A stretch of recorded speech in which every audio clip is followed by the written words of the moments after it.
Wow. So at the top of page 307, Bergson says, action is discontinuous like every pulsation of life. Discontinuous, therefore, is knowledge. The mechanism of the faculty of knowing has been constructed on this plan, essentially practical. It can be of use such as it is for speculate, or can it be of use such as it is for speculation? So again, maybe it's a small point, but one thing that confuses me there is he says action is discontinuous like every pulsation of life.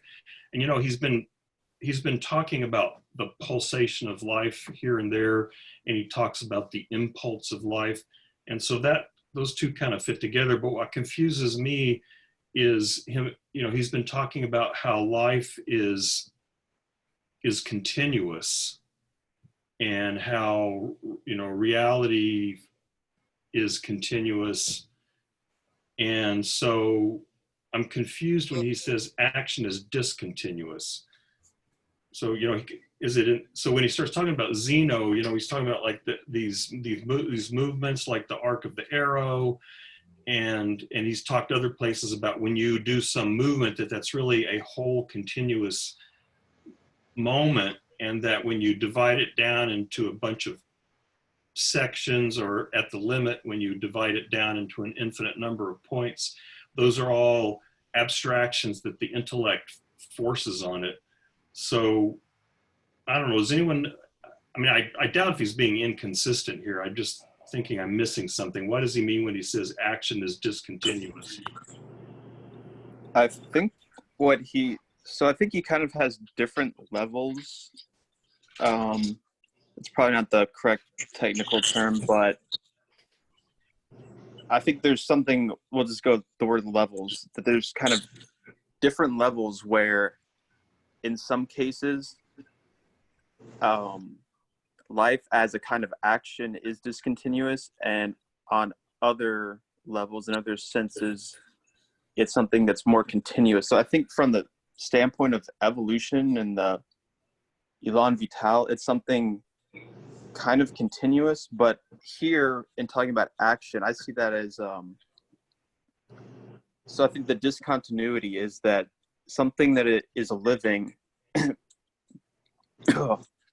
is something that is perceiving, and that perception includes a kind of filtration or a subtraction process from the movement that is incoming. And then there's a discontinuity as a center of indetermination that is this living image of the organism into an action. So the fact that there's a discontinuity between the movement that enters it through perception and then the action that it actually expels into the world, that's, I think, where the discontinuity is. And that's also kind of its rhythm or its pulsation also as a living thing, is through this discontinuity, this indetermination between action, reaction, or whatnot. So I think that's the level that he's kind of talking about. Yeah, I was gonna just add on his little examples he gives of like energy being stored by life and then released like at a later point. That's kind of another thing that bounced off my mind when I read action is discontinuous, that action doesn't dispense, the action of life doesn't dispense with the energy immediately. And life kind of works on being able to store that. Can I ask you three something? Because when Nevitt was talking and the way he described it, does Bergson ever borrow from outside biological thought? Because I was just thinking of Planck's quantum theory, how the quanta of energy, and I think of it as bursts, particles rather than waves. But I don't know if that's just a stupid analogy in my head.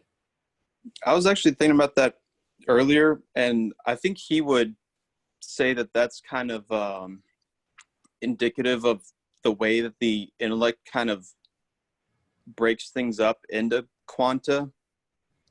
where I think to a certain degree he's saying that, you know, reality as it is, as duration is this kind of continuous flow where you can only provisionally kind of break things up or put them into isolated categories, but the intellect kind of pushed that to an extreme and kind of creates these absolute ideas of discontinuity. So I think that's going to, so a Planck second is actually measured by distance, interestingly enough. It's basically like the smallest space that an electron can move, light, basically like a photon emitting from an electron moving its place in an orbit or whatnot. Probably using the wrong terms there, but that's basically a Planck second, which is interesting enough. It's measured by that space covered, rather than as you know, some kind of duration, of course, which Bergson says can't be, you know, quantified or measured.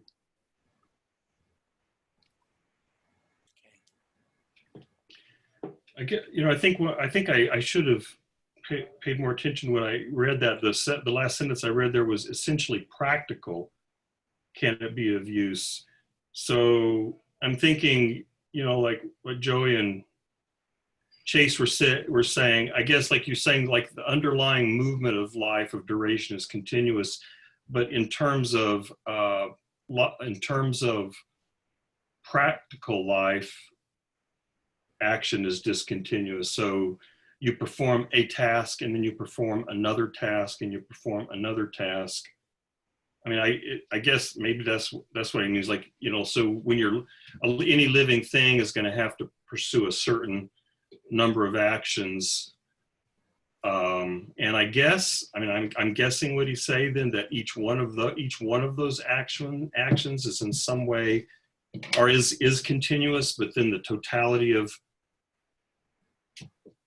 you know, anyway, I'm getting confused. So because I'm thinking, you know, I remember sitting when we were reading, a few of us, I keep asking Joey, I don't remember if Joey was in the free will seminar, but when we read by Bergson, but I kept looking over at the door of the classroom and thinking about walking over to the door. And, you know, walking over to the door, I think he would say, is one continuous movement. But then not every, you know, my life is not a series of is not one continuous thing. You know, I walk to the door and I stop and I do something, and then I go walk somewhere else and I stop and I take a drink. And so I'm wondering, would he say that each one of those actions was a discontinuous action, but the movement within the action would be a whole continuity? Is that the idea? That's somewhat resonating with like a passage I was looking for, of him trying to talk about how when we imagine actions, we imagine them as just like already complete, as just like a unit thing, and we don't imagine that interval movement, which I think he will say something about that interval movement actually being continuous.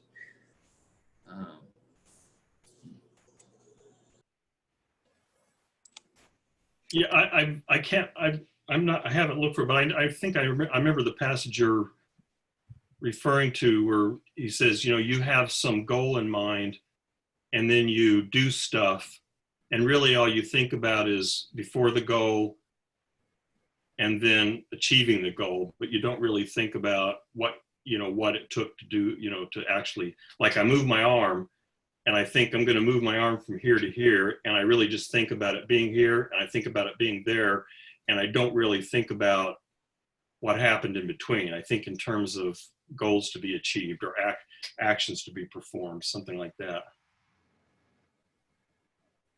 Yeah, I think it was in this section somewhere where he talks about how we naturally see actions and movements in terms of their goals, basically what will be accomplished by it. And that's why we constantly filter out the movement in between. This is basically what you guys were already saying, but I think that would be the discontinuity of action that he's talking about. But I definitely get why it's somewhat confusing, because at the same time he's saying ultimately this isn't discontinuous, but that the intellect and through representing action and perception and whatnot, that there are kind of relative discontinuities that are kind of inserted into something that is really ultimately a continuity, I guess. I think that's how they would ultimately kind of work together. But yeah, I think at least that's how it works. I'm not sure how good an analogy this is, and I may get the science wrong here, but I'm thinking of like a rainbow or a spectrum. When you put white light through a prism, you know, you get a range of colors that you can identify particular colors, but I think it's correct. I'm not sure. I mean, maybe Madeline knows, but I'm thinking that when you look at a spectrum like that, it's actually a continuous frequency shift in light across the entire spectrum, so that the frequency shift, I've got my screen mirrored, so I can never tell where I'm supposed to be putting my arms. But the frequency shift is continuous, but because the way our eyes work, we see, you know, these different colors. And it's not exactly the same thing, but maybe it's something similar to, you know, my actions really represent, or really are a continuity, and my physical body is continuous with the environment. But it's the way I kind of think about it, like with regard to physical matter, you could think of the world as a variation in density. So there's no, strictly speaking, there's no place where my skin stops and the air begins. There's just a relative density that changes fairly rapidly from one place to the other, and then the type of, you know, the type of matter changes, but it's not, strictly speaking, discontinuous. Yeah, I think that's if anything, that's at least a pretty good illustrative example to kind of grasp it. And I think that does kind of go along with that's essentially what his point of view pretty much is, except I think he wants to emphasize that it's more so time, of course, and it's you know, it's contraction, detentions and whatnot, that's ultimately what's kind of going on there.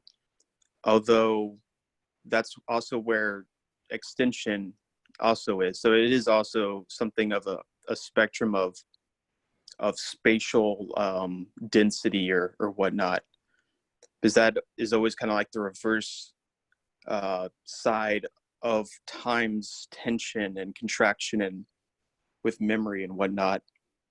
So I think that at least helps to think of it that way, that it is kind of a continuity and a spectrum to some degree, although we'd have to be careful with, because we're using spatial metaphors in this sense. And ultimately what he's saying is that it's, of course, it's not actually strictly just spatial, but I think it at least helps to get something of an image behind the idea.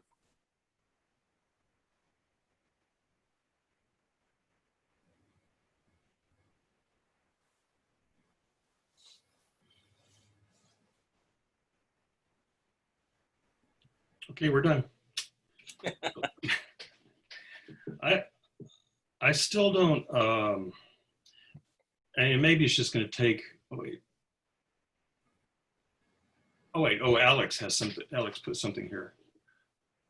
the passage about continuous movement on page 310. Yeah, I think it starts kind of toward the bottom of 310, but as far as like the movement articulation being continuous, and us not thinking about it. Let's see. The absurdity vanishes as soon as we adopt by thought the continuity of the real movement, a continuity of which every one of us is conscious whenever he lifts up his arm or advances a step, and then the rest of the paragraph is basically just reinforcing us not necessarily thinking mechanically about articulating the movement from start to finish. Yeah, so that's part of where some of the confusion came from for me, because, you know, he's emphasizing the continuity of a movement, but then on that other page, he talked about action is discontinuous. And so that, you know, sort of putting those two together is where some of my confusion was coming.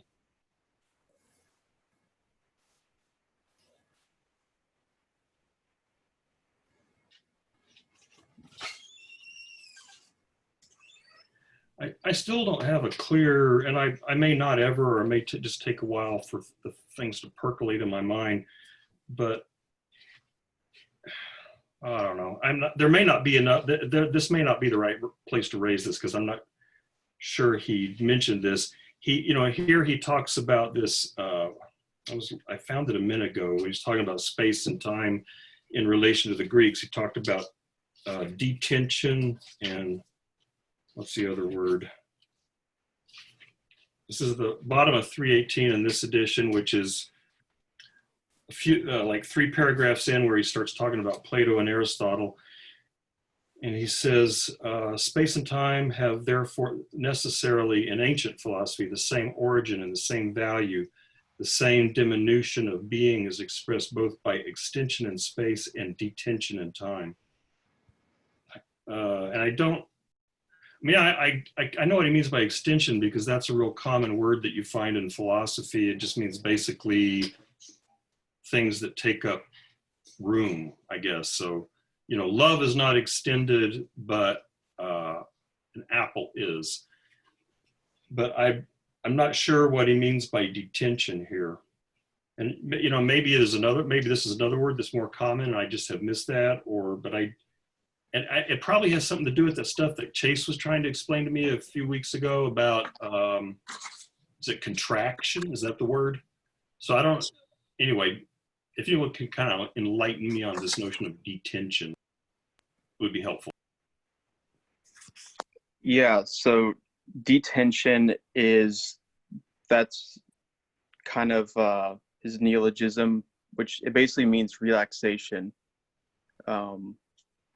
But the reason that is equated with extension is because the detention of duration for him is ultimately, that's the movement that's leading towards its ideal limit is abstract space. And that's because where contraction is memory kind of enfolding into itself in a way, detention is the opposite, where you have more relative externality between the moments of time, because there's less memory being contracted into it, because this is more something like inert matter, where from one moment to the next there's not a whole lot of difference going on. It's relatively stable, and because of that, he sees that as like extension, in the sense that there's some kind of mutual externality, that you can treat those separate moments in time as something that are totally discontinuous, like abstract time, like seconds, where something like the way that a human experiences things in terms of thinking, in terms of action and movement and whatnot, there's going to be some kind of a tension or contraction there, because we're carrying around with us a lot more of this potential to think in terms of our memory and the future and action. So time is kind of contracted in the way that a living organism will interact and whatnot. So that's, I think, my best way of trying to explain it. There's actually, in this book, Deleuze on Cinema or whatnot, there's a really good description of it that I'm going to try to find so I can just read it to you, because it explains it way better than I can.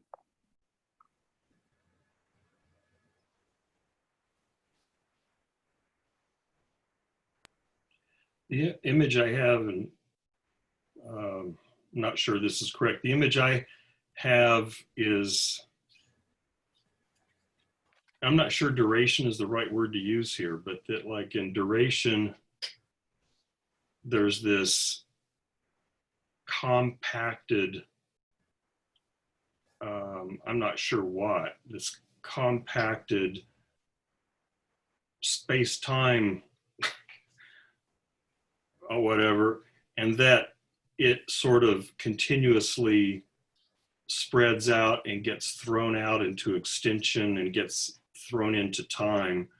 So, I mean, it's kind of a weird image, but I have this feeling of, everything being compacted as in its initial formation, and there's this constant welling up of duration in this sort of compacted form, and that it sort of unfolds and is unfolding into what we experience as space and time.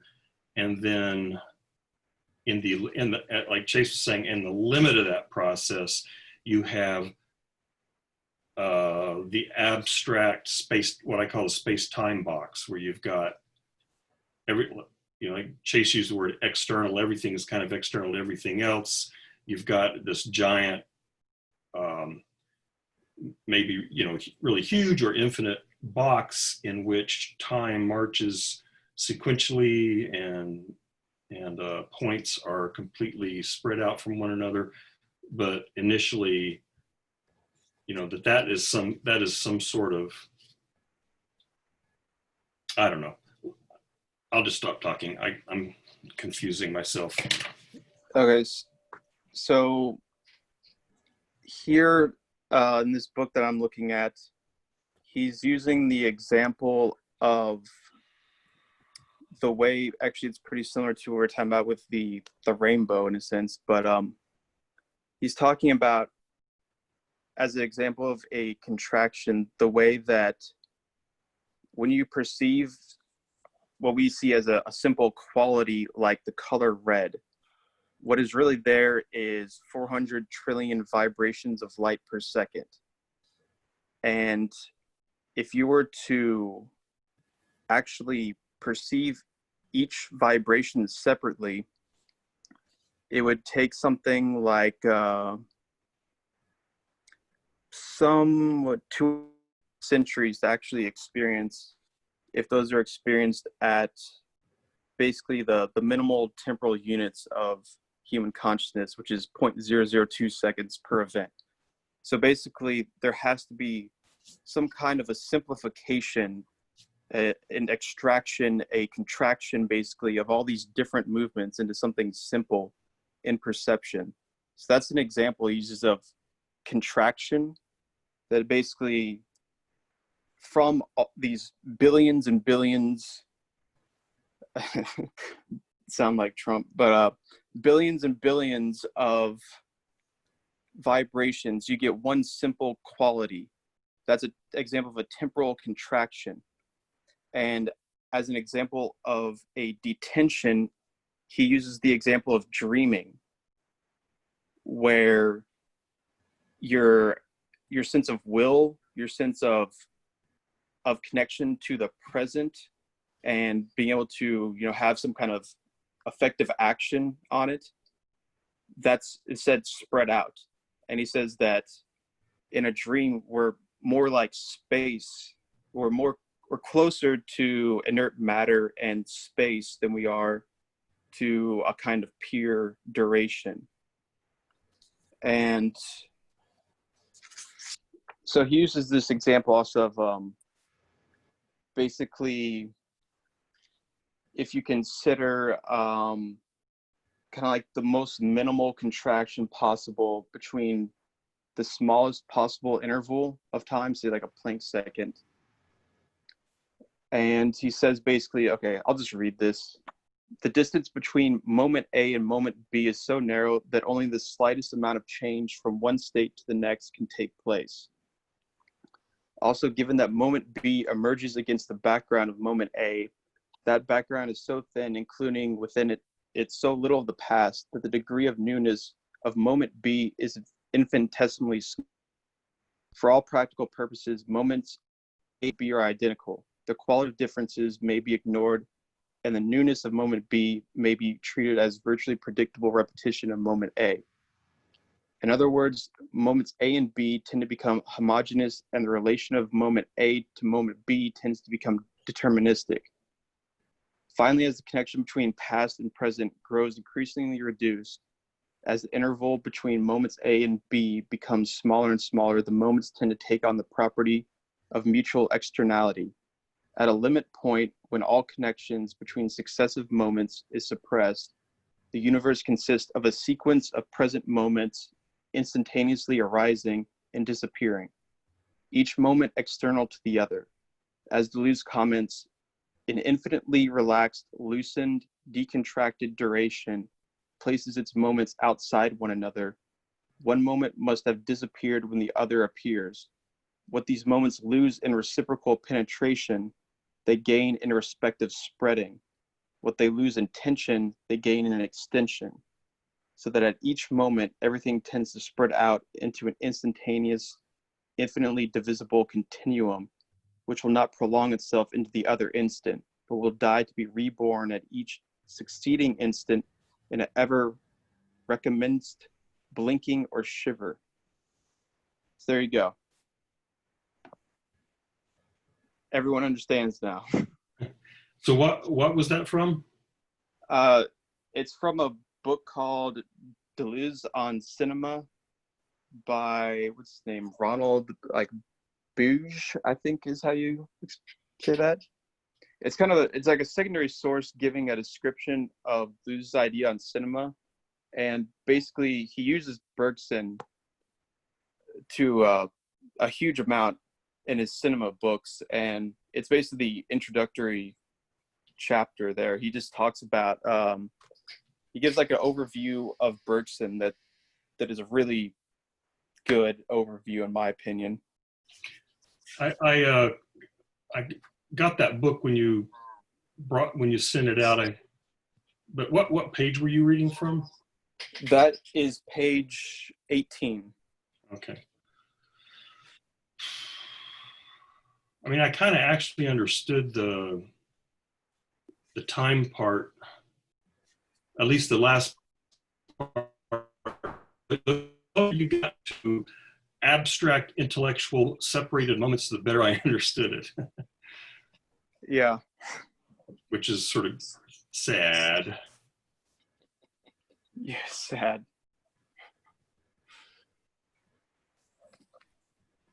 Well, one thing about this section, I think that I really liked was the way that he kind of depicts ancient philosophy. I think in general, it's really interesting how he does it. It makes a lot of sense. I would say in a lot of ways, it kind of explains or it sort of represents a lot of the ways that I thought of the world or whatnot a few years ago when I was probably something closer to a Neoplatonist in a way. But yeah, so Bergson, he was a professor of ancient philosophy for a while. And I think that's why he was so familiar with this stuff. But the way he's kind of able to describe it, I've never really heard anyone else describe ancient philosophy quite like this. It's really interesting. I don't really have any specific idea to give about it. I just want to acknowledge that this is an interesting angle, I guess. Yeah.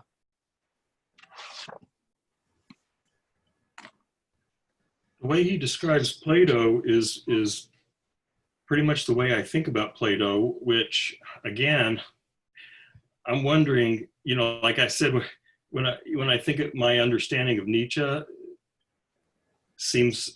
appears to have been very much influenced by this book without me remembering that fact.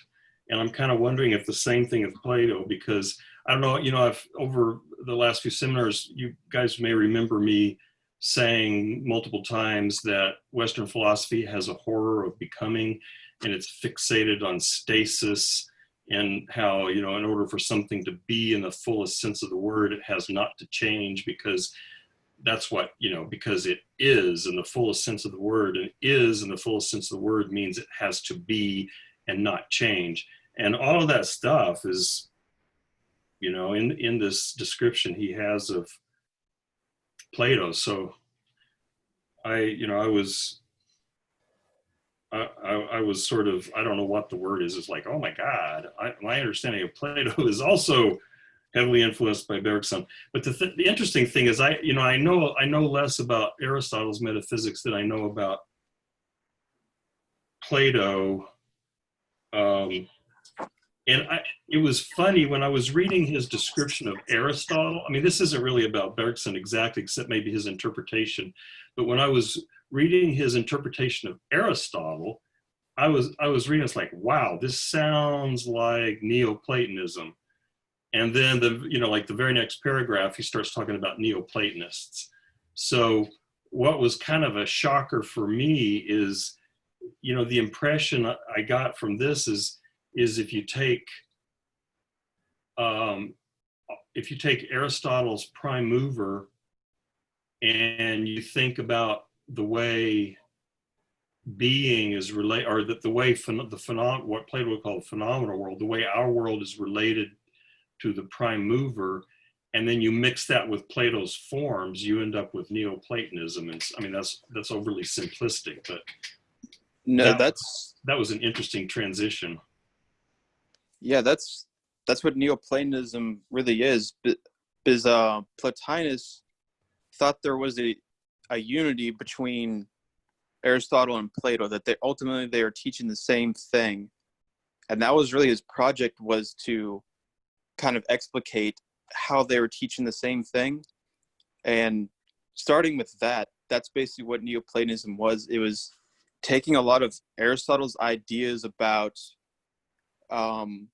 God, and also about the idea of the active intellect, where knowledge is done by not any kind of a representation of something, but an identification. So to know something, to know the form, is to become identical to the form in this kind of unitary synthesis. And they basically took that, the forms became essentially like the ideas of God. And then there became this whole kind of, you know, these processes of coming to be identified with those forms in the mind of God and whatnot. And it was ultimately a synthesis of Plato and Aristotle that Plotinus first started and continued all the way through to, like, even in medieval Neoplatonism with Boethius, he thought the same exact thing too. He thought that Plato and Aristotle were teaching the same thing, and he wanted to show how that was. So yeah, I think that's one thing that I think, because of the name, you know, Neoplatonism, the role of Aristotle doesn't get that much credit, but he was really huge. He basically gave a way for people to interpret Plato in a certain way that ultimately led to this kind of, you know, mystical religious system of philosophy that was Neoplatonism.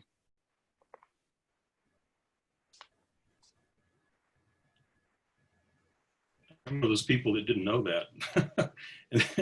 But then you know, from what you're describing, it sounds like Bergson really describes that very well, because he starts talking about exactly what you were talking about. He starts talking about Aristotle and the act of intellect, and then a few lines later he starts talking about the Alexandrians, which are apparently were Neoplatonists. So it's interesting how Bergson draws on that in order to show how Plato and Aristotle fundamentally represent the same kind of approach to the relationship between being and becoming. Yeah, that's where I think I had sort of kind of like intuitively somewhat glimpsed this before, but the way that he was able to explain it made a lot of sense to me, and it's definitely interesting in the sense that he sees the conjunctions, I guess, between these two, between Aristotle and Plato, and even just Greek philosophy in general. And I think he would even say this is basically the intellect in general. This is how the intellect works. And, you know, the Greeks just kind of developed and emphasized intellect to a certain degree, but still this is something that is kind of innate to just the human intellect, I think, in general, he would say. But yet the way he was able to give a very, you know, rational account of how they were not really so radically different, but still just kind of working with the same idea. I think, yeah, it was very interesting. I felt like I learned a lot. Like I almost gained like a new perspective on this ancient Greek philosophy in general by reading this.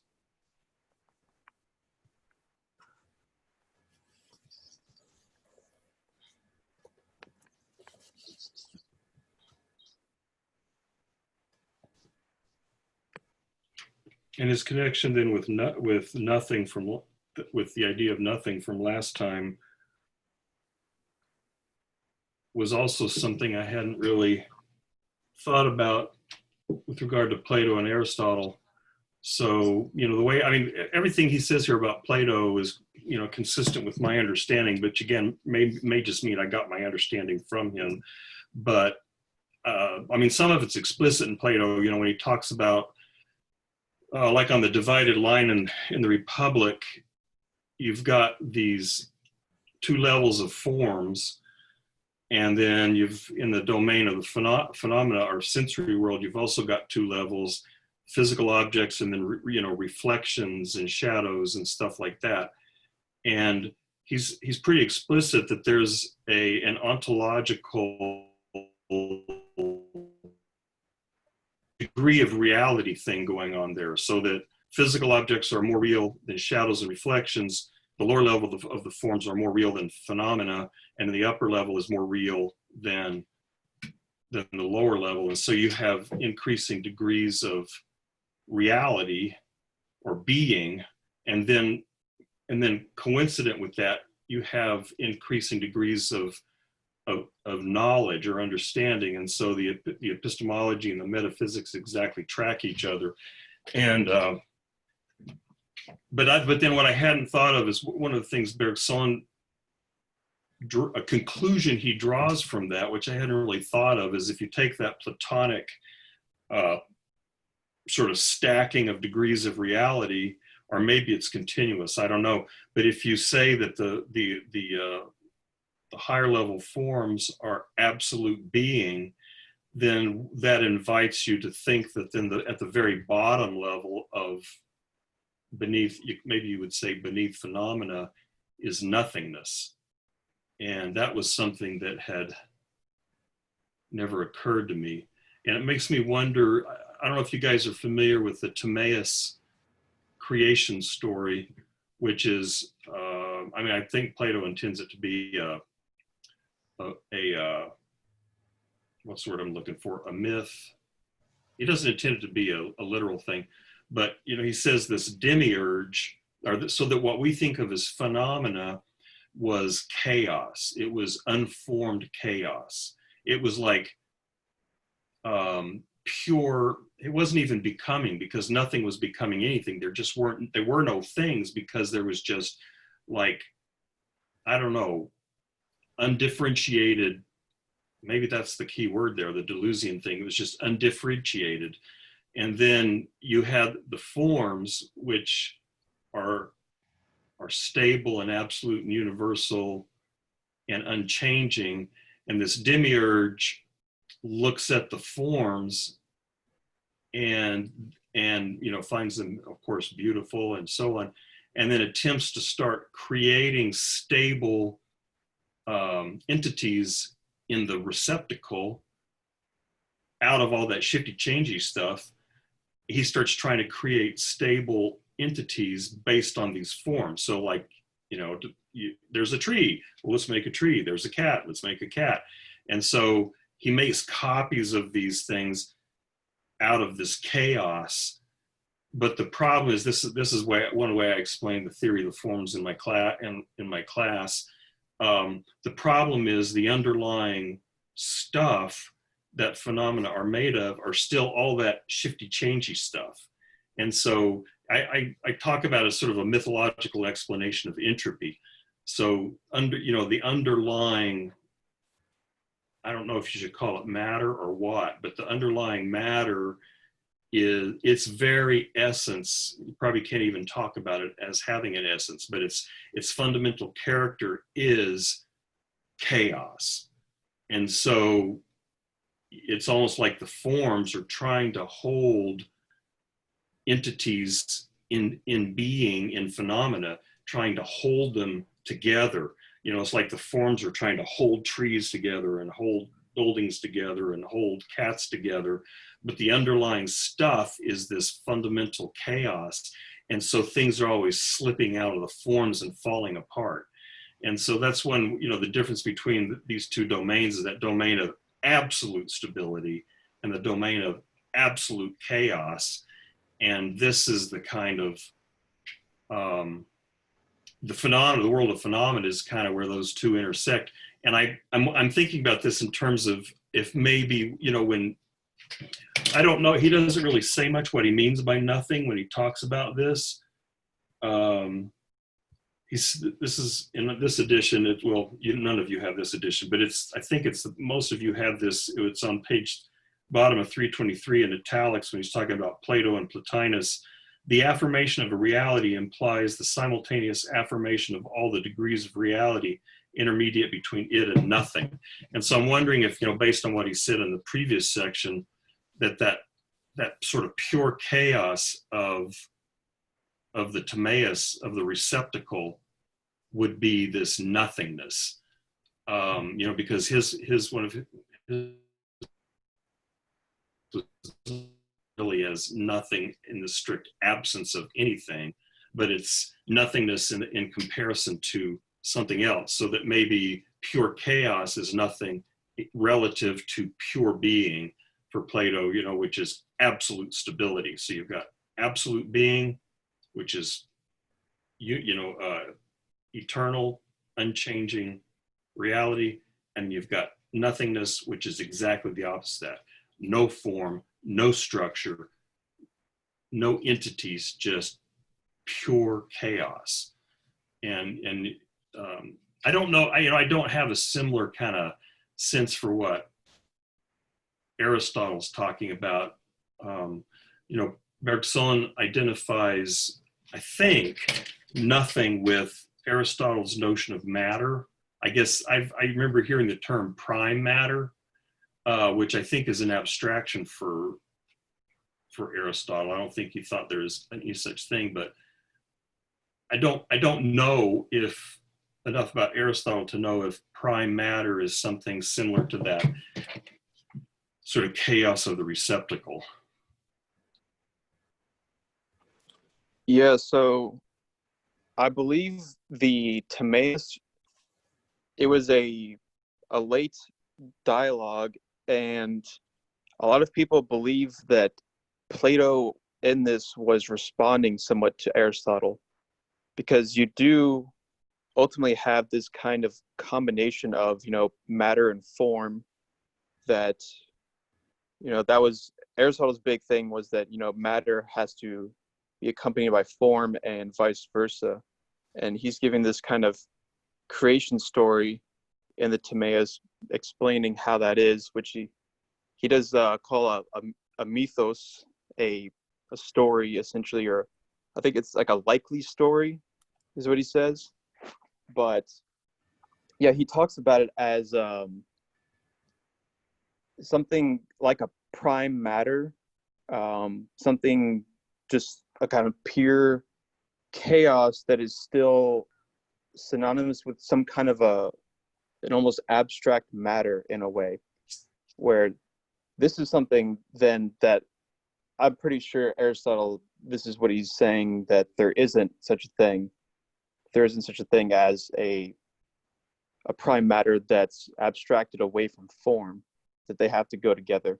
But that's exactly what Timaeus, though, is saying, that at first there was this prime matter, and then the demiurge, using basically his ideas of the forms, then gives those forms to matter. And that's what's going on there. The Timaeus was one of the few, I think possibly even the only one, I think there's maybe one other dialogue that was not lost during the Dark Ages. And because of that, it was hugely influential on a lot of the medieval philosophers and medieval mysticism and whatnot.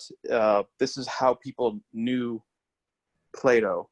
And a lot of Neoplatonism was built out of essentially what remained of Aristotle and the Timaeus, which was the one highly accessible dialogue of Plato that they had. So this is kind of what formed Neoplatonism, which then was a huge influence on Christian philosophy. And Christian philosophy wants to kind of forget its origins in non-Christian thought, but this is essentially it. And yeah, it's interesting to see exactly how Bergson talks about this as something. I think it's definitely interesting the way that he talks about it as, in these degrees and whatnot. So I think it's pretty easy if you've read, Nietzsche or somebody like that, to see, okay, the world of the forms is basically, my cat is scratching the wall. Hold, if you guys can hear that, sorry. I thought it was its cat. Yeah, he does weird stuff. I don't know. Well, he's a cat. Yeah. So basically, what was I even talking about? Damn cat. Was it you were saying that it had a really strong influence in medieval times? Was that what you were saying?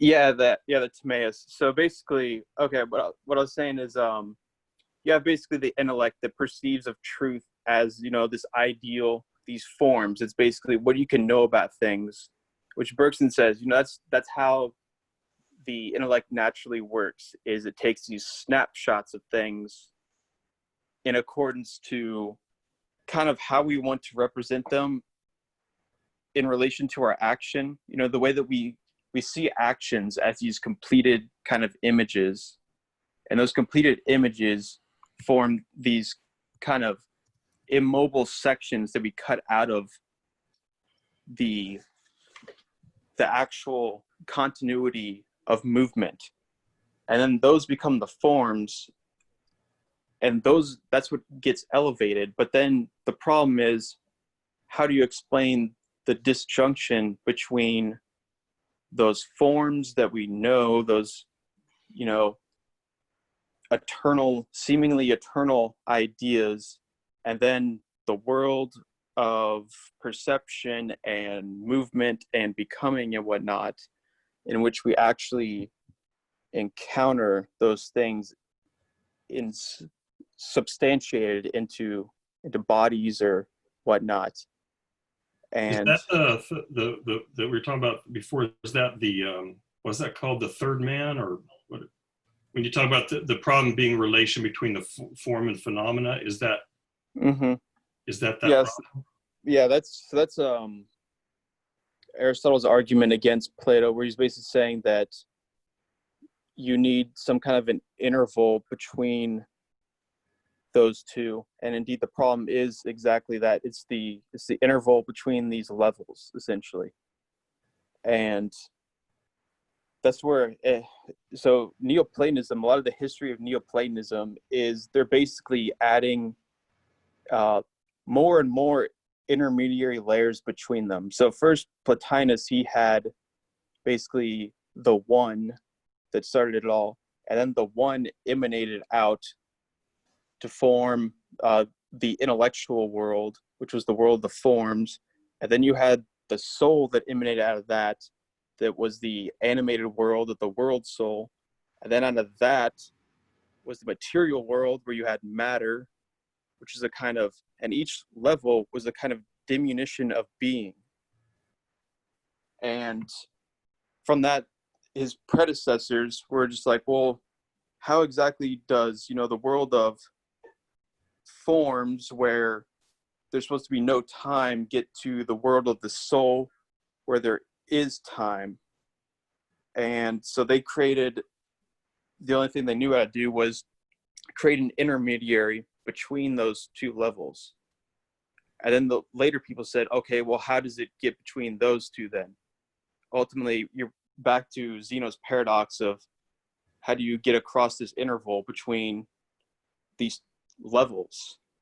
And that's where I think Bergson is interesting, in that he's trying to explain how, okay, the problem is that we have these distinct levels to begin with, because ultimately it's all a continuity and a movement. And that movement has to be understood as a singular phenomena, instead of cutting it up into these slices. As soon as we do that, then we lose track of what's really going on, because that's how interaction works, because all this stuff is movement. As soon as you try to think of it and recompose it out of these immobile snapshots, that's when you have the problem. And it's interesting to see that really, it does describe a huge amount of ancient Greek philosophy, and even philosophy today, it still has that problem. I guess one question I have there is the Aristotelian slash Neoplatonic notion. Why did that not solve that problem? In other words, how is it that Bergson still finds that problem there? Because, the thinking thought. So it's at least not static in the way that Plato's forms are static. There's at least some kind of activity there. In fact, I think Aristotle defines the prime mover as pure actualization. Like there is no potentiality in the prime. I think that's right. No potentiality. It's like pure actuality. And so if you, some, again, I don't know Aristotle, but some Aristotelian slash Neoplatonic notion where then this pure activity emanates, and then moves out, and then sort of, and this is probably not correct, but the way I think about it, it sort of solidifies as it gets further away.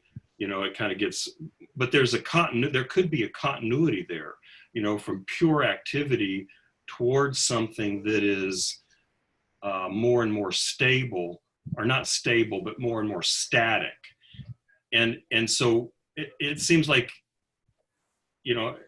I don't know that Plato has any way of, maybe he does and I just don't know it. But like you said, it seems like in Plato's forms, you've got the forms and you've got phenomena. You've got stability and you've got instability. And it's not clear how you get from one to the other. But in this Aristotelian slash Neoplatonic notion, it seems like you could have a continuity that could answer that question. And what I'm thinking is I need to look at what Bergson says about Aristotle, why it's the same as for Plato, but off the top of my head, I'm not sure why.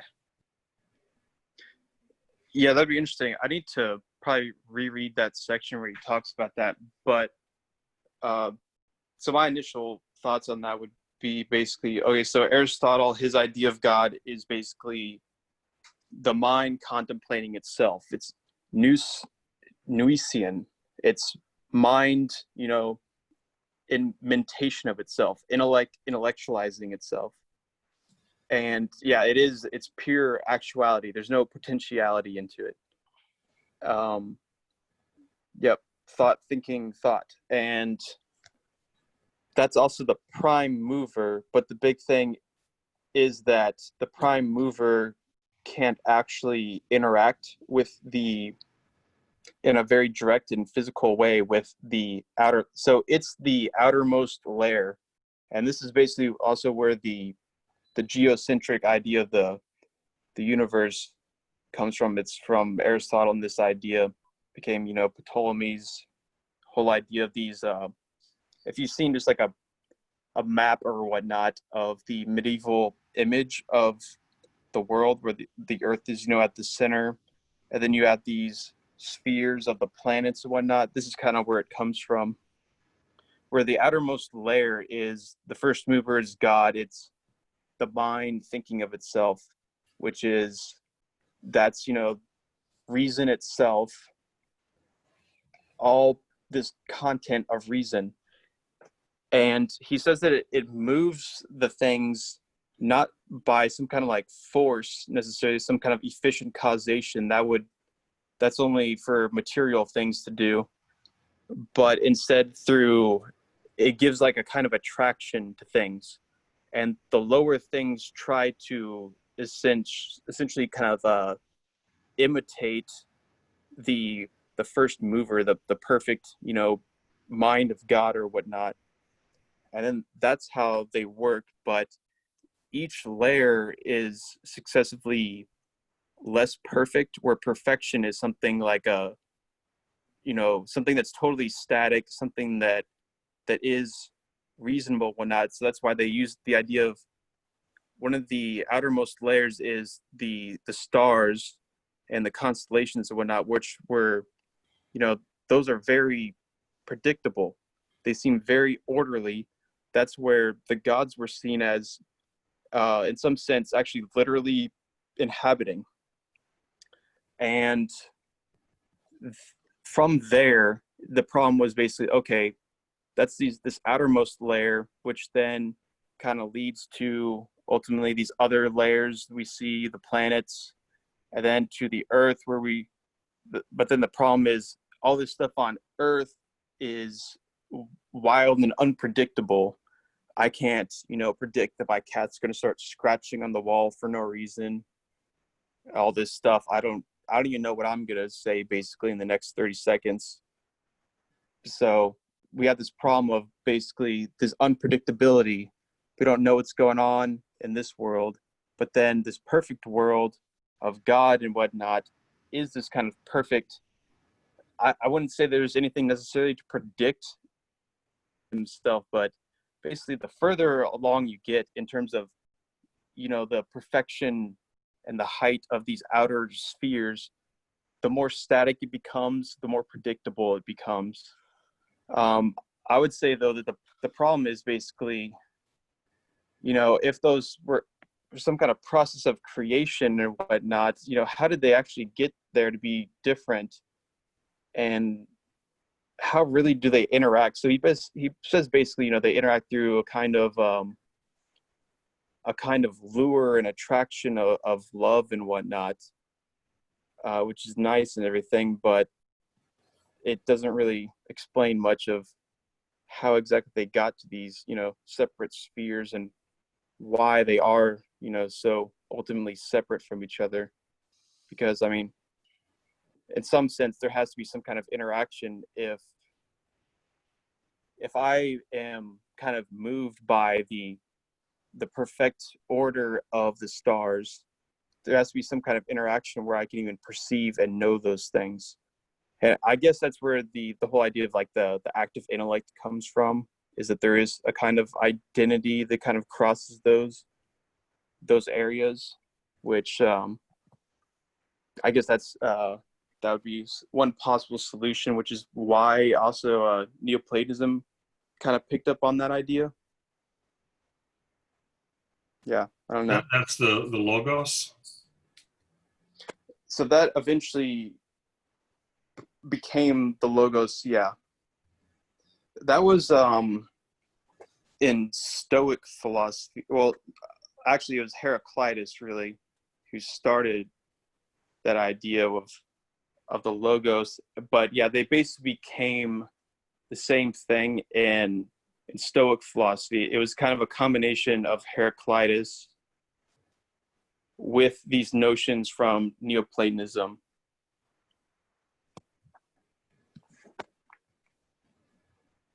Yeah, I remember that. You know what you're talking about, that attraction. I'm not sure if Aristotle described it that way, but I thought of it as sort of an erotic attraction. So maybe I'm importing Plato into Aristotle, but that things in the phenomenal world want to be like, or what, that they try to imitate, which isn't a very passionate term, but there's something like an erotic attraction for everything that is striving to be with or to become the prime mover. But yeah, I think. Go ahead.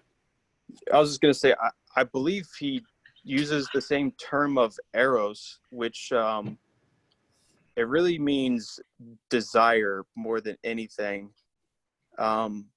It's not necessarily sexual erotic desire in the way that we would see it, but it definitely has kind of those connotations would be a part of that, but not necessarily. The concept isn't totally synonymous, I think, with our idea, in the same way that we understand that there's, actually post-Freud, that's questionable, I guess, that there's a non-sexual desire. But that's essentially, I think at least Aristotle would say that, I think even Plato kind of says that eventually that kind of erotic, especially the bodily element of it, kind of falls away, and it's like a kind of pure intellectual love. At least, yeah, Plotinus says that.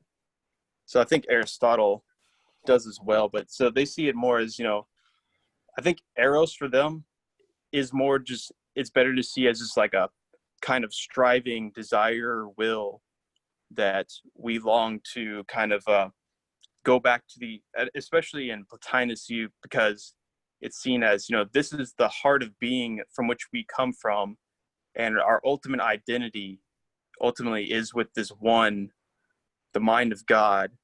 And that's why we're constantly, there's almost like this fall imagery where the things of matter and whatnot, they have fallen from the one into differentiation and multiplicity. And the idea is to get back there to unity. And there's a kind of attraction there to rejoin these things. It's like going home in a sense.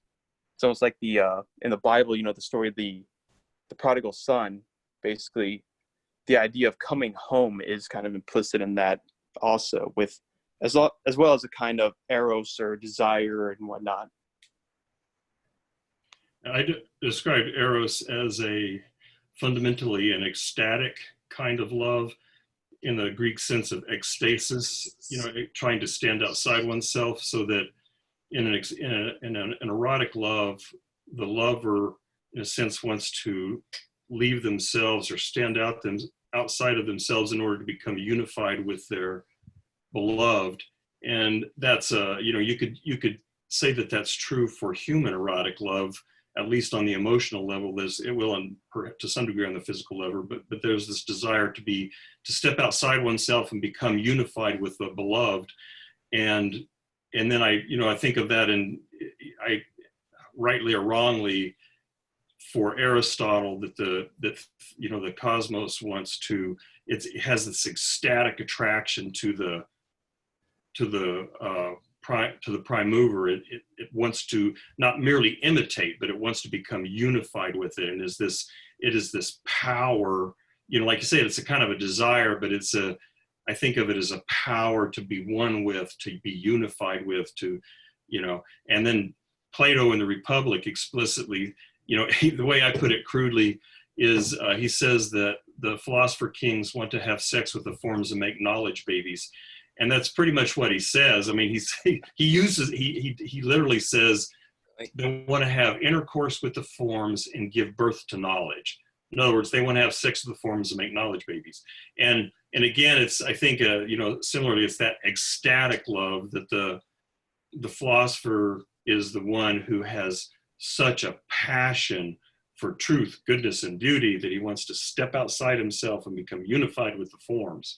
And then that gives birth to knowledge. But anyway, yeah, maybe that's too long a diversion into Aristotle and Plato, but Well, Yeah. you can see.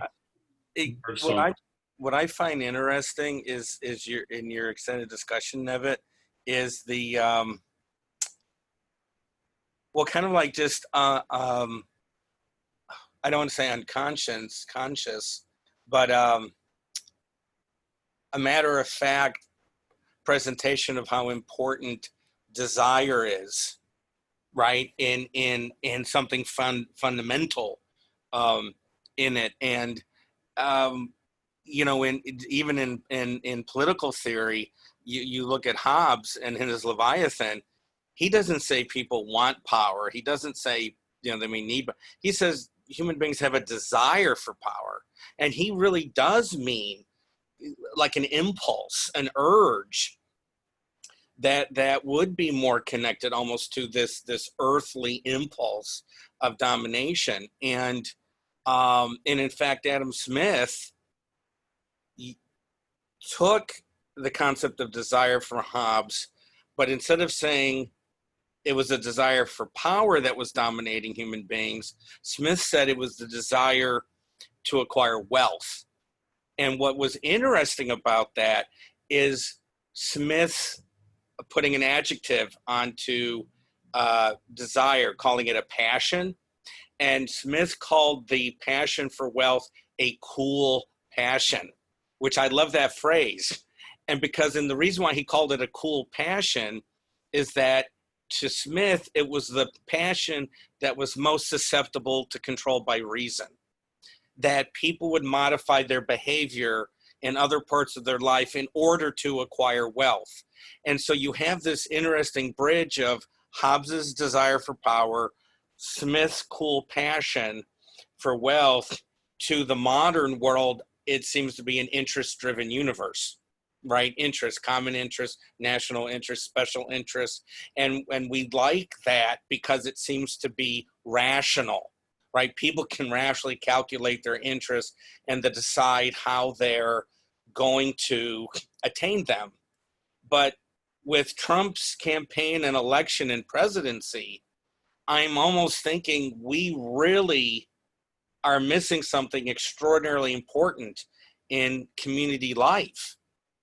And this emphasis on interest and reason, maybe we do need to go back and look at these, I don't want to necessarily call them deeper, but real human impulses to try to get a handle on what we're doing. Well, that's real interesting for me. Again, I'm you know, I feel like, well, we're already talking about Bergson, but I personally find this very interesting as well because you know, when you read Plato and you get some of this in Aristotle too, is that they're very distrustful of passions in general.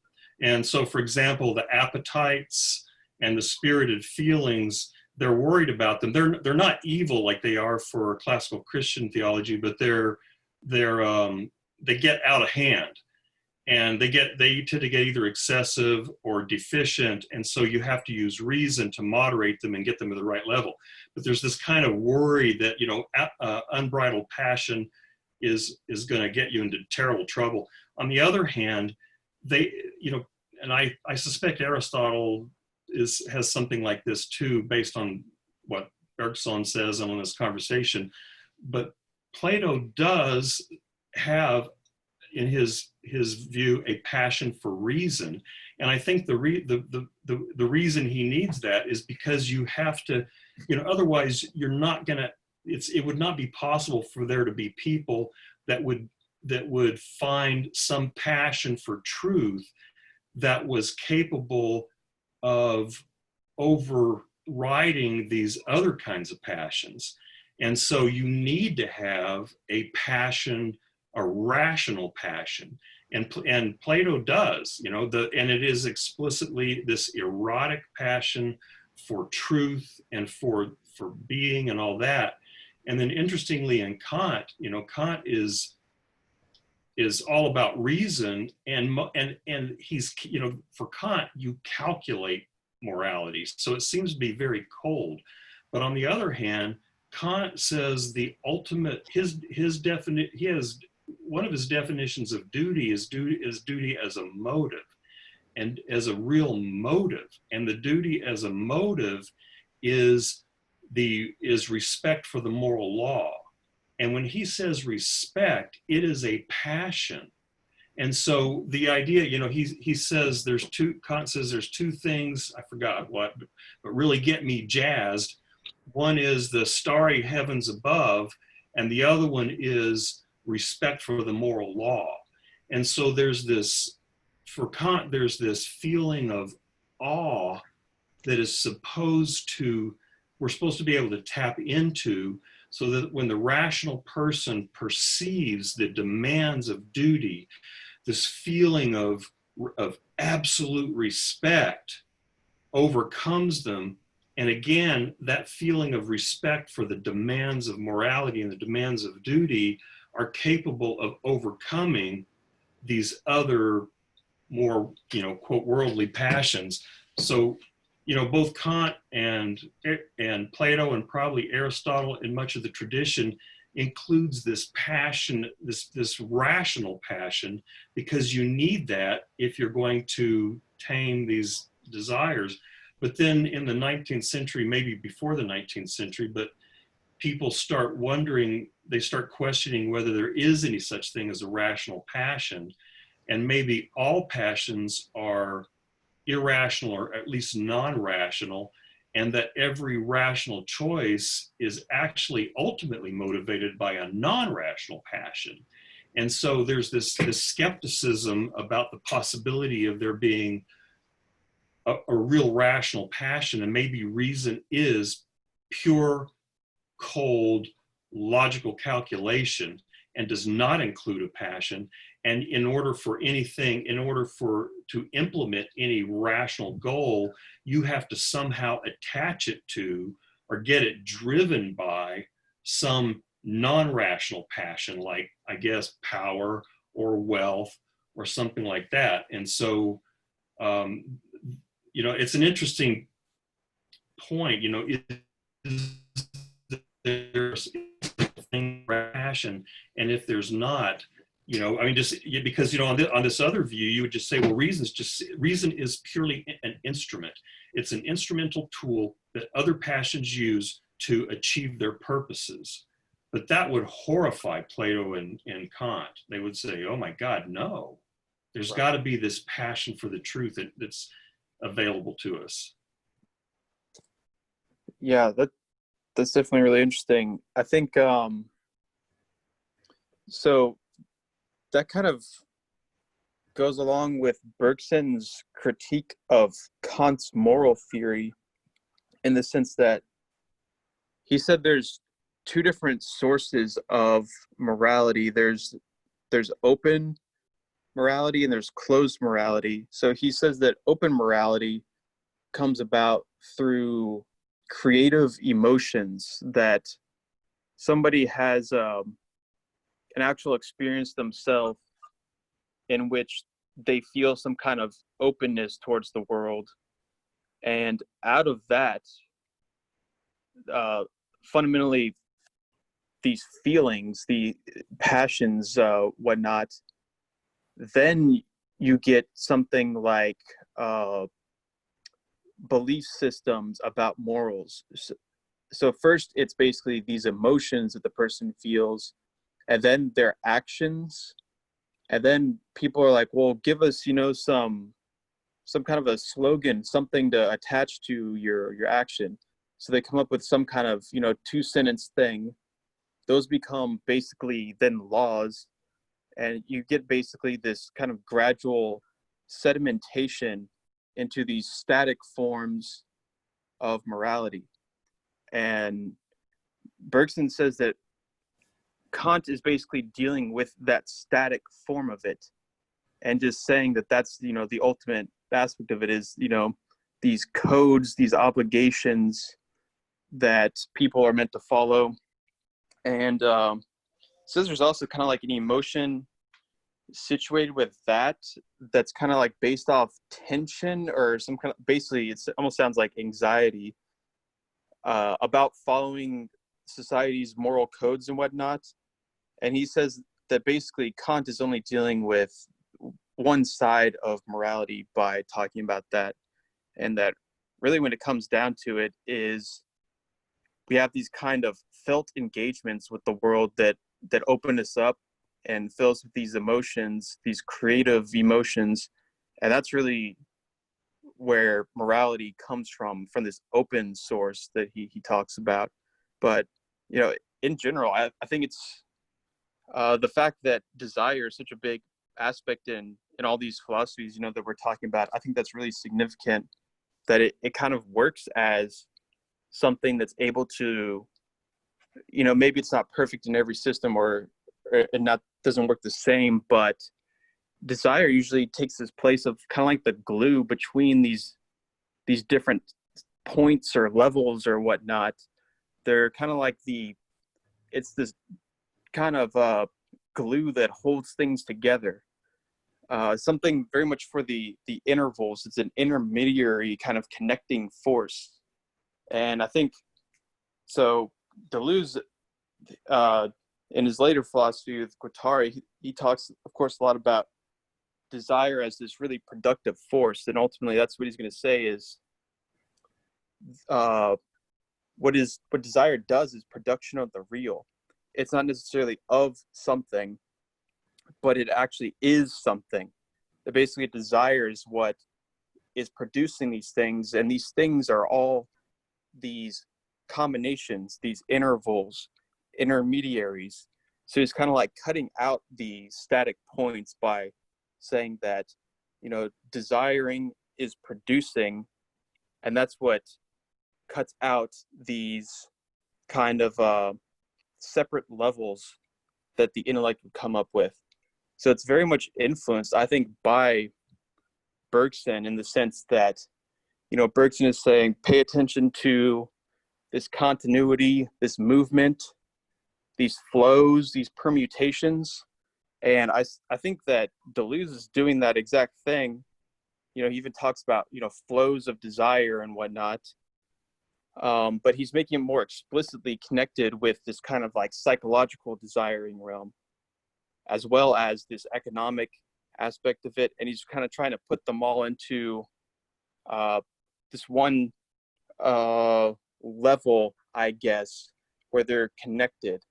It's kind of like this one medium of connection is more fundamental than, say, just one static level that everything kind of emanates from in these different levels of diminution of being. That said, the one being is this becoming that is itself a kind of connective link. And there's nothing that's connecting to other than other links of connection. That basically everything is a kind of medium of connection, which is also a desire, which is also a form of production of the real. I bet Hunter wishes he was here to talk about desire, but he's not. So, yeah.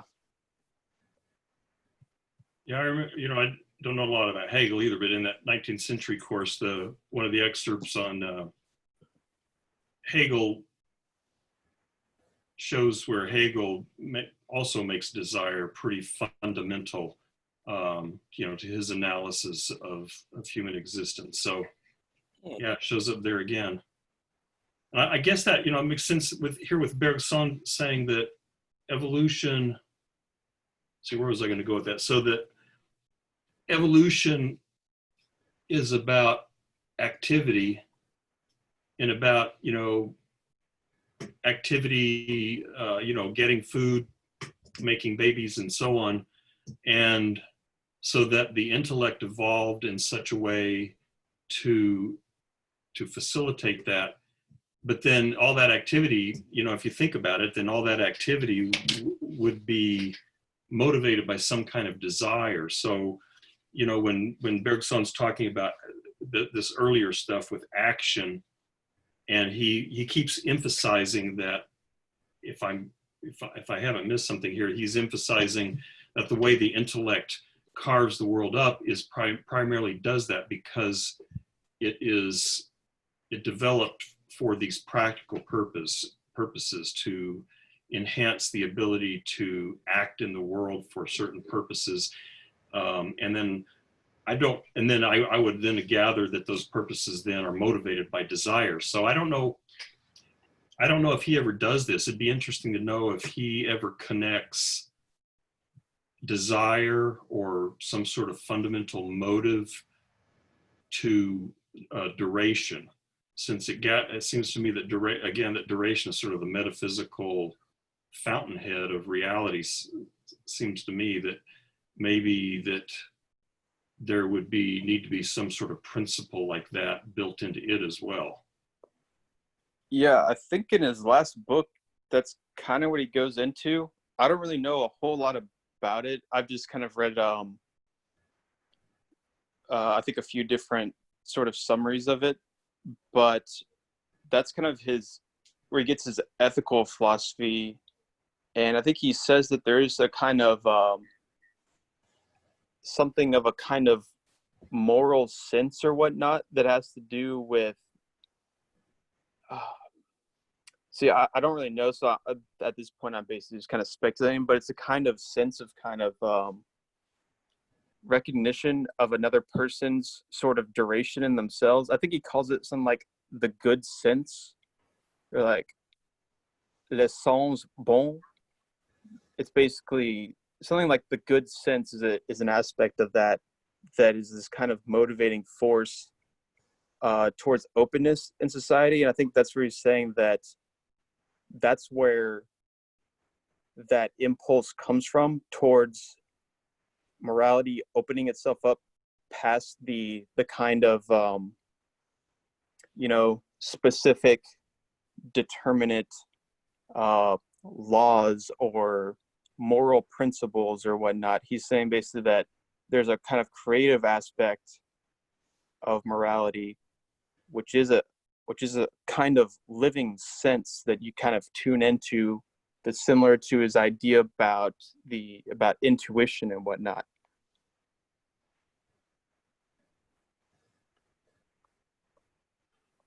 Yeah, I really kind of want to, I guess I don't really have time to read that book, but it would be interesting to kind of go into that and see.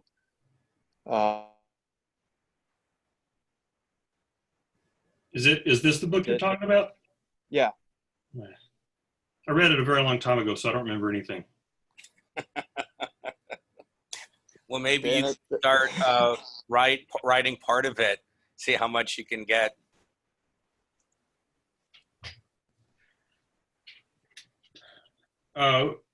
We could talk about this last few pages here about, which is actually, again, maybe this is just a weird way I cut it up to get the pages to come out fairly even. He starts talking about about modern science toward the end, and I probably should have ended the reading about a paragraph before, which is not a big deal, but because it looks like shortly before where I chopped it off, he's going to talk about time, I think. Yeah, about time being the independent variable. But I thought the distinction, the fundamental distinction he makes between modern science and ancient science was interesting. One thing that I, again, found a little confusing was that the way he described ancient science, it sounds like it was closer to, how we've talked about using this Taoist analogy, and then Chase, I think, found something in this book that supports this idea, but that that the intellect, if it was more allied with intuition, would kind of cut reality. It would still have to cut reality up, but it would cut reality up more along its natural articulations. Again, like cutting up a chicken or something, where you cut through the joints rather than cutting across the bones. And the way he described ancient science, it sounded to me like that's what they did.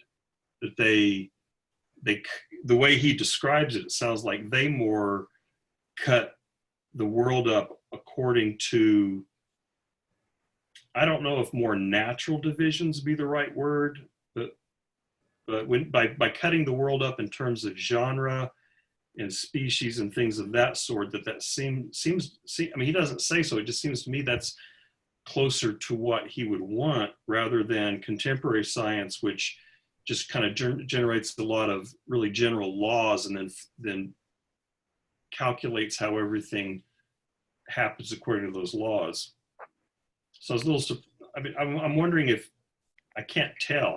I couldn't tell that he thought ancient science was any closer to intuition than contemporary science, but seems like because he says, yeah, so ancient science is content with qualitative descriptions of objects, whereas contemporary science are concerned with quantitative variations.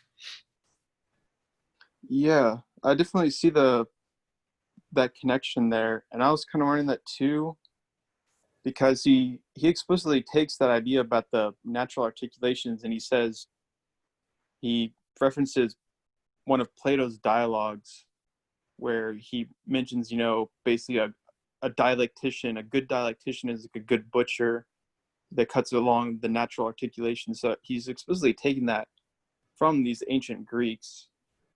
And I think it does make sense if you're using some kind of natural articulations, it would be something more kind of like what he's describing here with these qualitative features of the ancients, rather than the kind of indifferent quantitative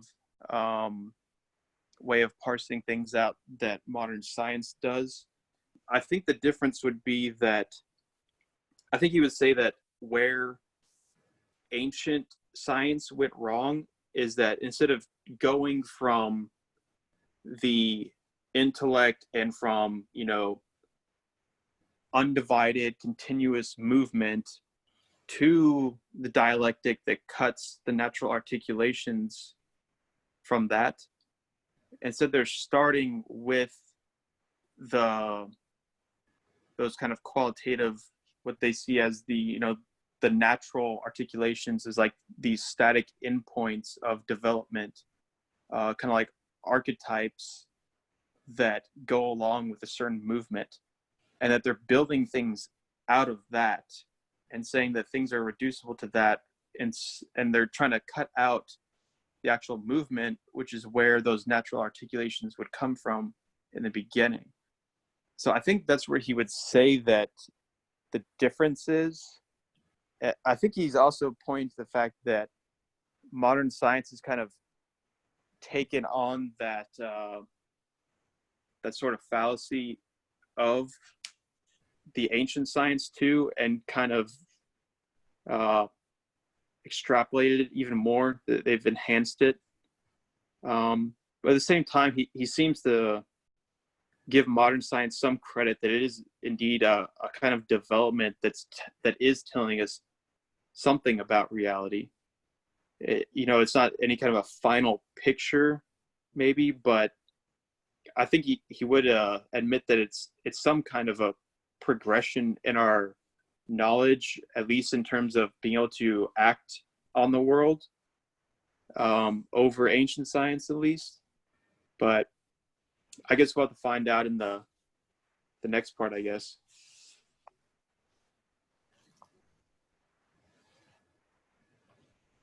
As you were talking, I was reading this sentence where he says the essential original difference The science of the ancients is static. So yeah, I'm wondering maybe that's the problem, is that, like one of the classic examples is Aristotle, I assume Plato, but Aristotle thought that species were static, and everybody thought species were static up until, sometime before Darwin, when people thought you could actually have transit. And that's why his book's called On the Origin of Species. And so maybe that's part of what he's saying about the way one place modern science advances beyond ancient science is trying to take dynamism into account. And earlier in the book he talks about differential equations and integral and differential calculus and the way that they account for the infinitesimal and movement. And I guess so maybe that would be one way they advance. But I think you helped me out in that question I had about the ancients, because I guess the way I think about it is, like they said, maybe what they did is they took the natural articulations and then turned that into being. So whatever those natural articulations are, now we're going to call that static and we're going to call it being.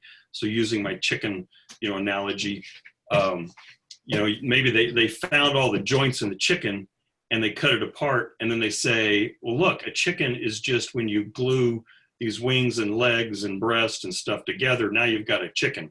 But the chicken is not that. The chicken is this whole thing that has a life, a real life and a continuity of action and all that. But maybe what they did was cut away find all those joints and then just say, oh, look, here's the essence of a wing, here's the essence of a leg, here, and so on. Something like that.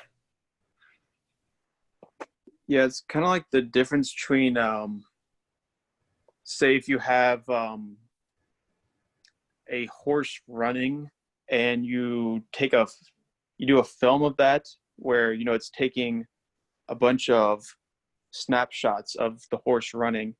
And then if you were to print all of those separate images out and, put them along a line so that you see this kind of like step by step, the horse running to compose movement, that would be something like, that's what he says modern science is really doing, where ancient science would be taking from those snapshots, it'd be taking kind of ones that seem to be very important, like, oh, here the horse has, 2 legs on the ground, here it's 3, here it's back to 2. It would pick out moments that seem significant within those any moments whatsoever that science would do in a kind of evenly divided, quantified manner. And I think you do also see that with Aristotle's biology, in the sense that it says even like through the development, even within one species or whatnot, the way that it works in terms of teleology is also based off those kind of like fixed points, which are seen as especially significant in terms of the form. So, the oak tree, it's basically between the acorn and then the full-grown oak tree. And then, all the moments in between are basically not as important as ultimately that form of, the full-grown oak tree to the acorn. So it basically pick out those two aspects of that whole movement of, acorn tree in this constant development, and say, no, it's basically the static points, the natural articulations that are most important are those endpoints, those goals. That's what they move towards in this kind of oscillation. And the problem is then you kind of get ultimately you're stuck. There is some kind of a movement, but it's a movement between basically 2 fixed points.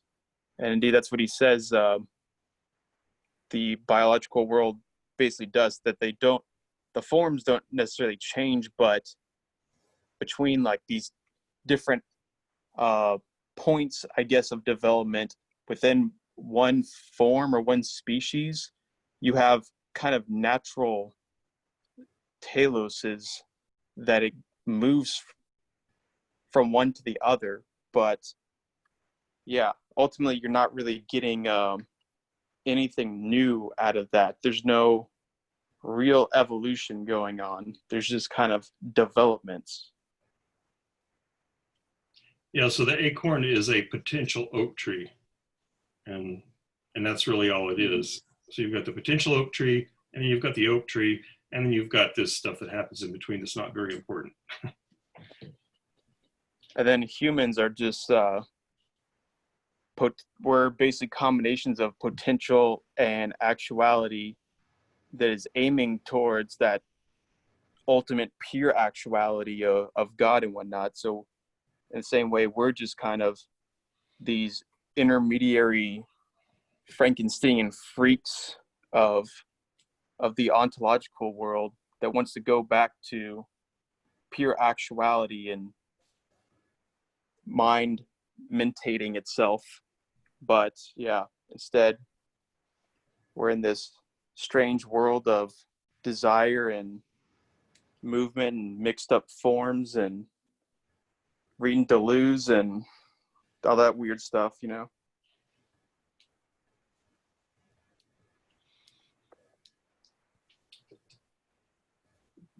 Well, does Chase or anybody want to? I just wanted to mention two things that I doesn't help in terms of the, in a sense, philosophy explanations on why modern science seem to be able to advance over ancient science, because part of it, I think, is not necessarily within scientific outlook of the two eras, but one was just the sheer number of enslaved human beings in Rome. It seemed to mitigate against technological innovation. I mean, I'm trying to remember, people talked about Archimedes' screw and other things. There really wasn't that many machines, inventions, where, I mean, when you think of the modern world, it's nothing but invention, right? I mean, I can't imagine looking at a house 300 years ago and then today and not notice a lot of changes. And so people do mention the coercive element of human slavery as part of the economy and everyday life in the Mediterranean world. And then a second that people have pointed out, but they don't, and I think, Nevitt, you may have mentioned this. I mean, I mentioned it when I brought it up. You jumped on one aspect of it, and that is there seems to be something better, in quotation marks, about Arabic numerals versus Roman numerals. And you pointed out, well, Arabic numeral actually has a zero, has a true zero. And but when you look at the development in mathematics, it's just astounding. Anyway, I just thought I'd share that. Yeah, I'm reading. Oh, sorry. Okay, so I was just gonna say, I'm reading this French philosopher of technology, Gilbert Simondon, and he talks a lot about basically, how does technological development work, and he actually uses a lot of Bergson's ideas and kind of applies them to technology in pretty interesting ways. And I guess I don't need to get into the specifics of it, but he basically says that a lot of technological development works by kind of taking it out of these isolated systems, and some of these technological devices or whatnot are actually able to kind of create their own environment. They become intermediaries with new environments and make new connections and whatnot. And it's the same way with a lot of technological knowledge. So he talks about the encyclopedia that Diderot, Mm-hmm. that he first kind of came up with, and about how it kind of,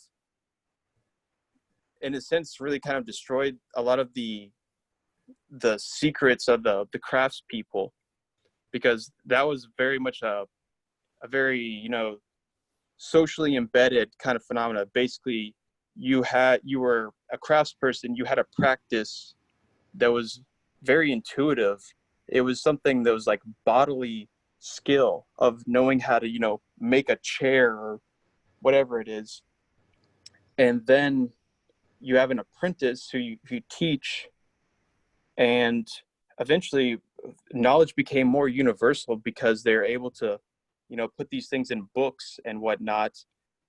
And this led to, universal knowledge in some aspect that kind of took away from the isolated communities that had all these craftspeople.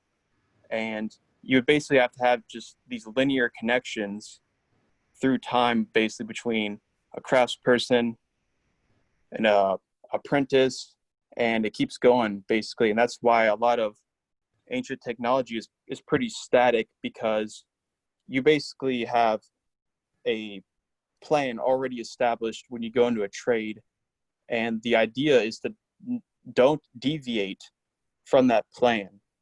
It's the same way with a lot of morality and laws and things like that in ancient cultures. It's basically, if you deviate from the plan that was given here by our ancestors, you're probably going to get all of us killed or something like that. And indeed, in a lot of places that's probably true. But the big developments came when basically there's media that was able to actually kind of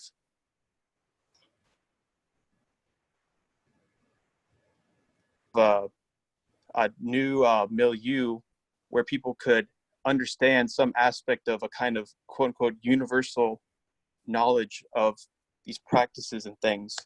And then you started getting these technological devices that were being kind of implemented in with each other. But then, let's see, yeah, that'll go too far astray, so I'll just leave it there. Oh, it's almost 4 o'clock anyways.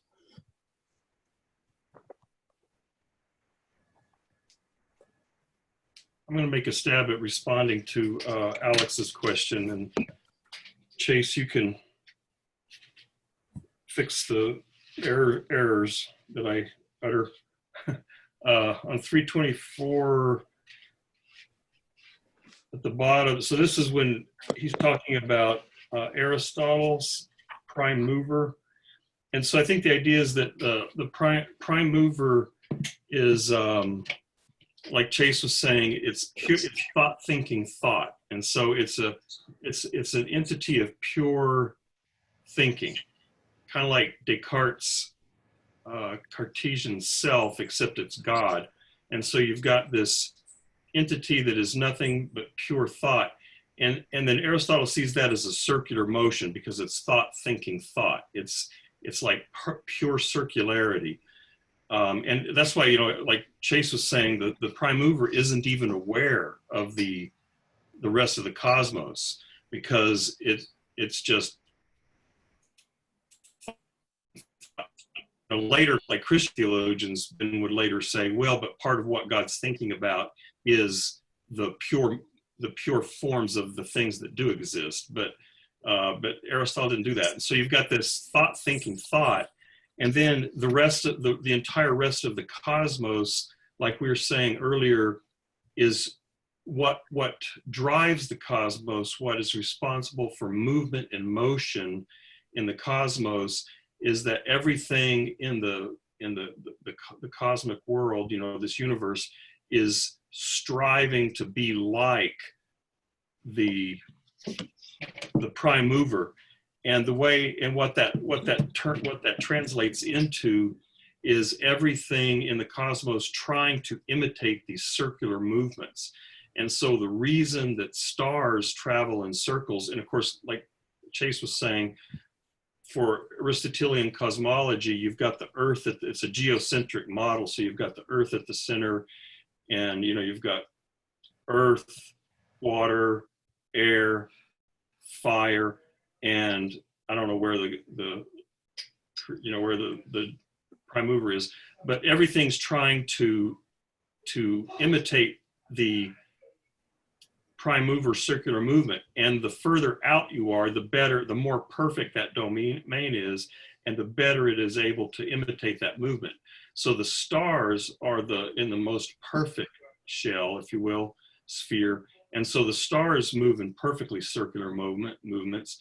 And then the planets move in mostly circular movements, but they're not perfectly circular, because, you know, at least if you look at some of the planets from if you think everything goes around the Earth, and some of the planets go forwards and backwards, they have these epicycles, which is actually, the word planet comes from a Greek word meaning wanderers, because they don't go in perfect circles. They do this wandering thing.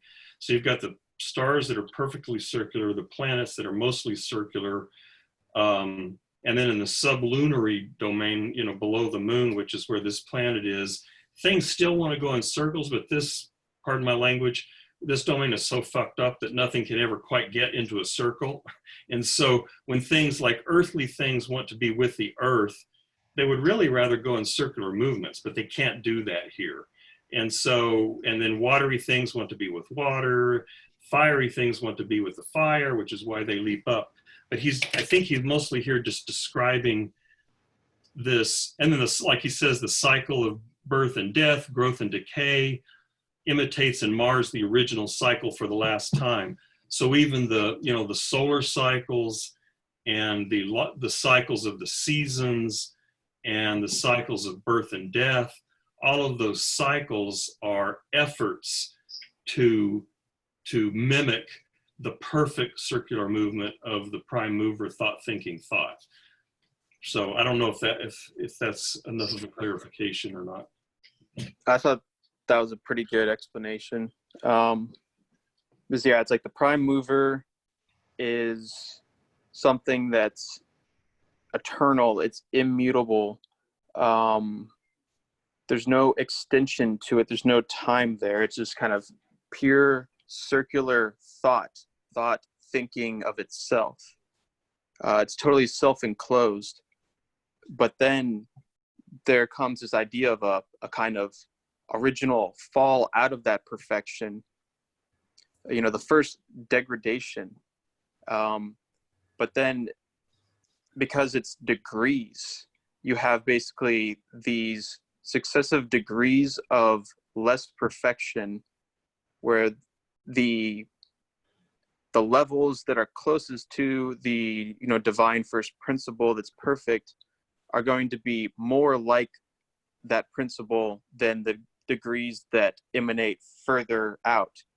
Or I guess here it's kind of reverse directions, because the first principle is kind of the outermost circular sphere kind of thing, and then the imperfect kind of core is actually the earth in the center. So basically I think it's interesting he makes that point.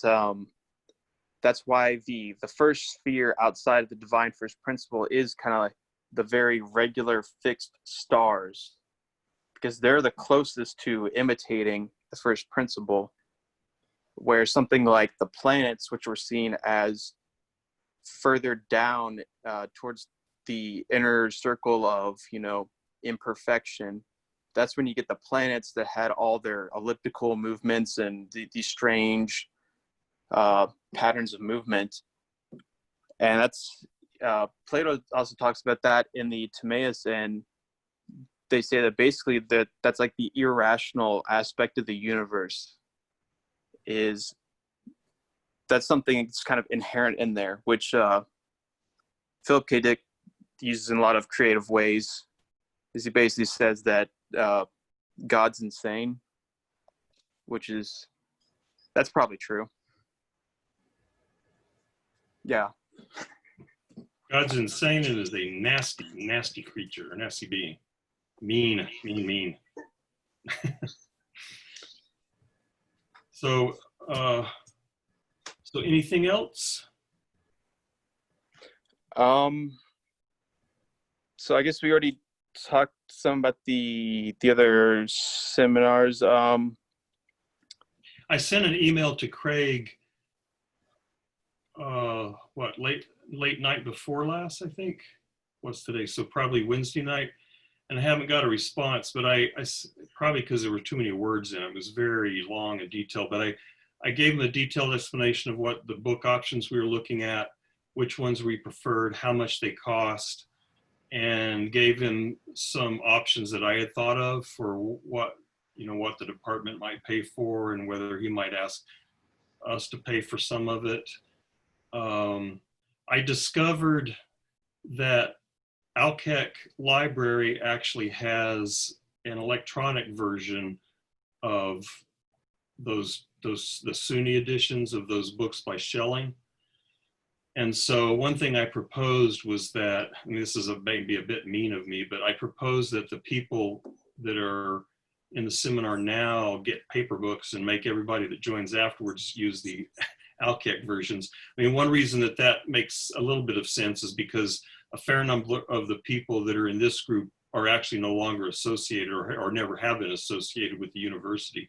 So they could not access those Alkek versions. But then if they, if I broadcast an invitation to all the philosophy grads and undergrads, since it's going to be a list of current students, they would have access to all those versions. So anyway, that's some of the stuff I threw at him, but he hasn't responded yet. I think that's a really good idea. I have PDFs of all of them. So if anyone wants those, I think I sent some of them in an email like a long time ago that I don't even know how you guys would find that. But I can probably just send it again. But yeah, I think that idea sounds pretty good, because especially if the people that join later, trying to get them books, first of all, there's like the whole time factor. Yep. In the sense that I think it would take a while for the books to get there anyways, but you'd be getting the inevitable freshman who wants to read Schelling and goes for one or two, and meanwhile the philosophy department has spent like $60 on this person. Yeah. And that's probably the reason why I didn't get that assistantship, is because a bunch of people did that with phenomenology of perception, and they bought these like $35 books that are, I'm pretty sure they're still sitting there in the office, aren't they? It's bad. Yeah. Yeah. Oh, well. So anyway, so that's my update. I don't know I sent out a thing so people can vote on times, and a lot of people have responded to that. And so Chase is going to update his schedule on there. And so then I'll start worrying about when we might be able to have it. The most popular times are pretty late, but then unfortunately there seems to be a few irreconcilable differences. So I don't know. Yeah, for the literature one, Well, ask you guys. I was thinking that late on Wednesday would probably be the best time. I think you said your last class ends at 3:30 or something. Yeah. I would say like 4 o'clock or something even is. I could even do later than that, I think, but at least I think if we kept it on Wednesday, that seems to be the day that most people could do that one at least. But I'm saying all this, and I'm not even really sure if I'm gonna even be able to participate that much in it. So, yeah. Okay. Well, any other things about anything? Thank you for leading us. Thank you. Yeah. And I guess we just got one more. So we'll finish talking about Bergson and the other B guy, Borges, next week. The bee Yeah. guy. Killer Okay. bee. Yes, we love bee. We'll see you next time then. Bye-bye. All right. Bye, everyone.